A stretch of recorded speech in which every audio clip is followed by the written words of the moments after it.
안녕하세요. 신앙생활, 신행생활이라고 하죠. 우리들은 신행생활이라고 말합니다. 신앙이다 그러면은 믿고 우러러본다죠.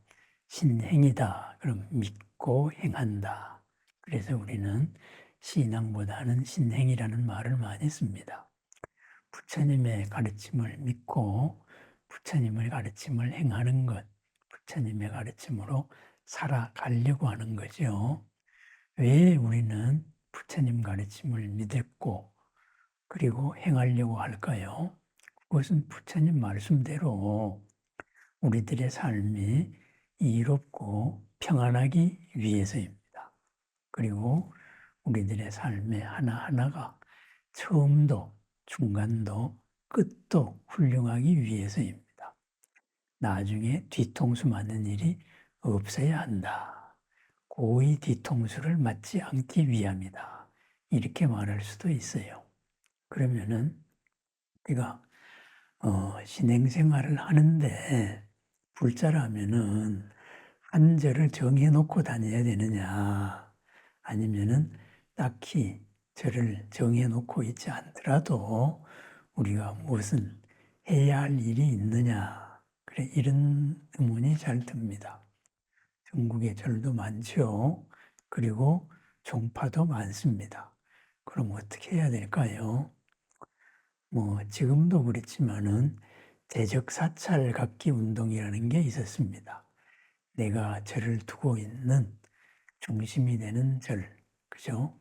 나의 신행 활동의 중심이 되는 절을 하나 가지십시다. 이렇게 해서 어떤 절, 거기를 이제 중심 사찰로 하고 항상 모든 기도나 이것을 그 절을 중심으로 하고 나머지 절도 다니는 이런 운동을 펼친 적이 있었지요. 그것도 그 나름대로 의미가 있습니다. 우리들 마음속에 어떤 중심이 있는 것이면은 참 좋겠죠. 그죠? 그러다가 보니까 우리가 힘들고 외로울 때마다 어디를 찾아가는 것. 그렇습니다. 힘들고 어려울 때 어디를 찾아가는 행위, 간다. 이미 집을 나와서 사무실을 나와서 어디를 향해서 간다. 그 자체로 이미 힘들고 어려움은 없어지는 겁니다. 왜? 그것이 마음의 고향이 되기 때문에 그렇습니다. 그래서 그런 의미를 그런 의미에서 보자면은 재적 사찰을 갖고 있는 것도 좋을 겁니다. 어느 절에 다니냐? 내가 어느 절을 다닌다. 그리고도 의미가 있지요. 그렇지만은 그것보다 더욱더 중요한 것, 바로 내 마음속에 부처님을 모시는 겁니다. 그죠? 내가 항상 부처님과 함께하고 있다. 이런 자각이 중요한 거죠. 부처님을 느끼는 게 중요한 것이죠. 왜?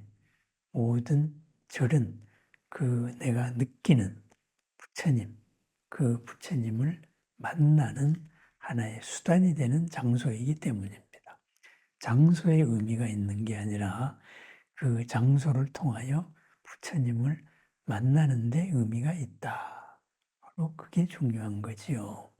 그렇다면은 그 부처님을 어떻게 만나야 되느냐? 부처님도 종류가 많고 보살님도 종류가 많고 신중님도 어마어마하게 많다. 그럼 어떻게 그걸 해야 되느냐? 바로 이런 의문이 있습니다. 그래서 저는 재적 사찰과 마찬가지로 나의 중심이 되는 부처님을 모셨으면 좋겠다. 이런 생각을 합니다. 어떤 부처님을 모실까요? 그냥 내 마음에 와닿는 부처님이나 보살님을 모시면 됩니다. 그러면은 이거는 살아서는 관세음보살을 모시고 돌아가신 분을 위해서는 지장보살을 모시고 그렇게 따로따로 찾아야 되나요? 수가모니 부처님을 찾다가 아미타 부처님을 찾다가 그렇게 해야 되나요? 그렇게 생각할 수도 있습니다. 그것도 의미가 있습니다. 그렇지만은 한번 생각해 봅니다. 부처님 진리는 하나입니다. 그 하나의 진리를 상징적으로 표현해서 법신이다, 진리의 몸이다, 그러죠. 그렇다면은 그 부처님의 그 내용, 어떤 부처님의 이름을 가졌든, 어떤 보살님의 이름을 가졌든 그 내용 또한 하나입니다. 무하고 같으냐? 바다에 물이 있습니다. 그 바다의 물에 한 방울을 분석하면은 바로 바다의 모든 내용을 다 알 수가 있습니다. 그죠? 하나 속에, 한 티끌 속에 시방세계가 모두 담겼다. 그거와 같습니다. 그렇습니다. 남극에 수천 미터를 뚫고, 그죠? 수천 미터 밑에 있는 얼음을 채취하는 이유는 그 얼음이, 눈이 얼음이 되었을 때, 그 당시에 지구 환경을 연구하기 위해서입니다. 그죠? 얼마 전에 수십억 킬로미터를 날아가지고 몇 년에 걸쳐서 거기서 소행성에서 바위나 이런 먼지 같은 거를 채취해 와가지고 지구에서 분석을 하고 있지요. 그렇다면은 미리그램 단위의 그 시료를 가지고 분석을 해도 그 소행성이 생겼을 때의 환경, 태양력이 생겼을 때 환경을 우리가 알아낸다. 이렇게 얘기하죠. 마찬가지입니다. 한 티끌 속에 모두 담겼습니다. 모든 부처님이 모든 한 분 부처님에게 모두 다 담겨 있습니다.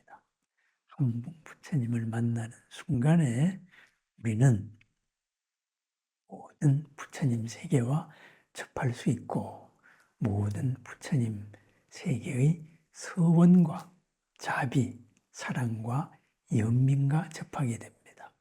그렇기 때문에 화엄경에서도 서가모니 부처님께서 보리도량에 앉아 계시는데 시방의 모든 부처님과 모든 보살들이 다 서가모니 부처님께 왔습니다.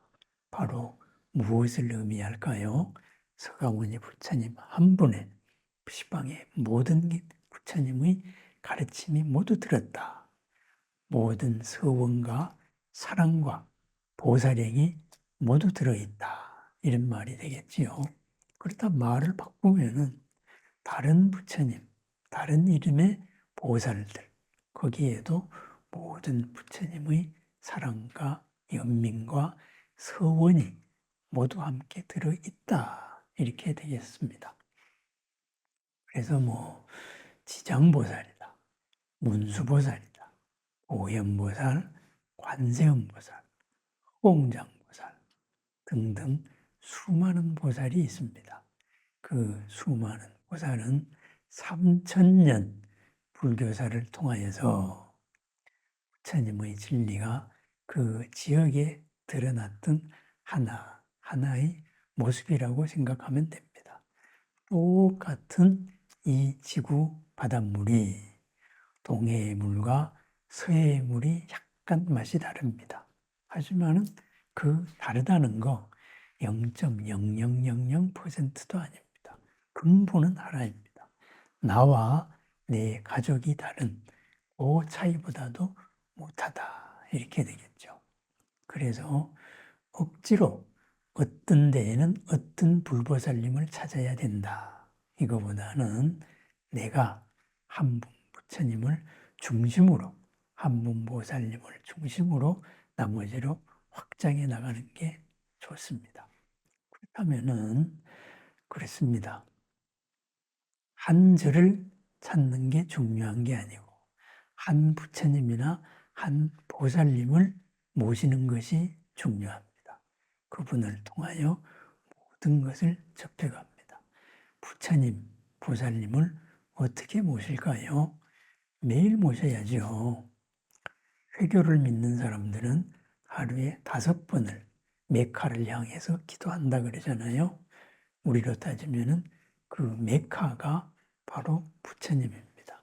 어디에 있든지 간에 부처님을 향한다. 그렇습니다. 우리는 어디에 있든지 간에 부처님을 느낀다.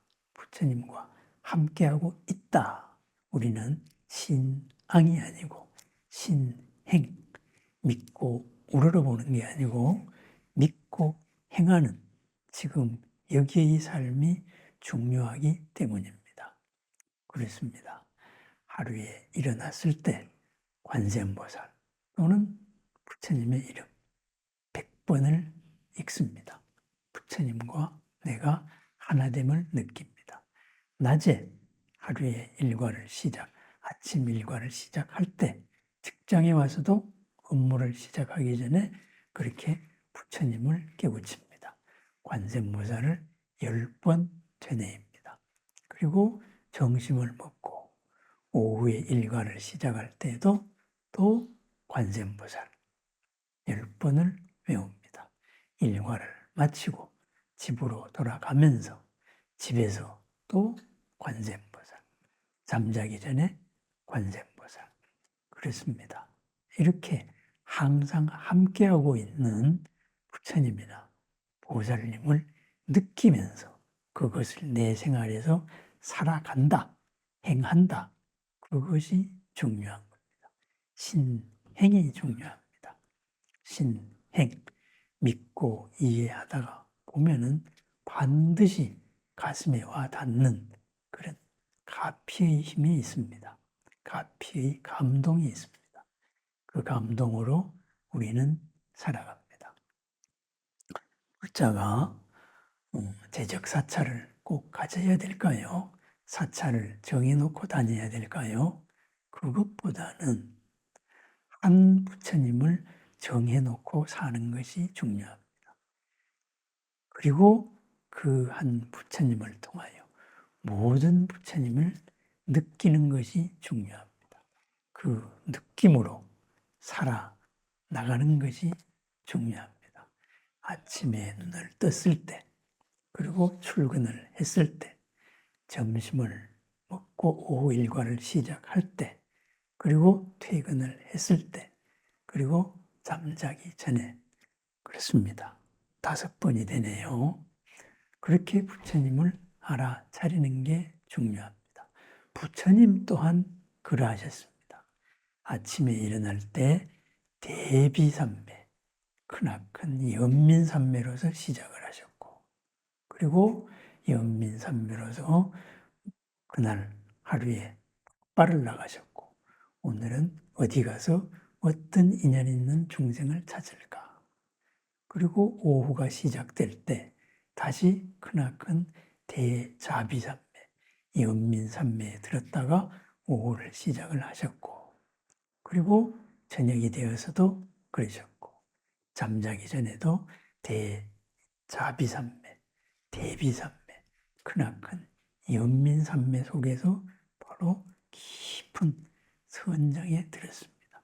부처님의 하루를 일관했던 것, 대자비삼매, 크나큰 사랑과 연민의 삼매, 한 마음이었습니다.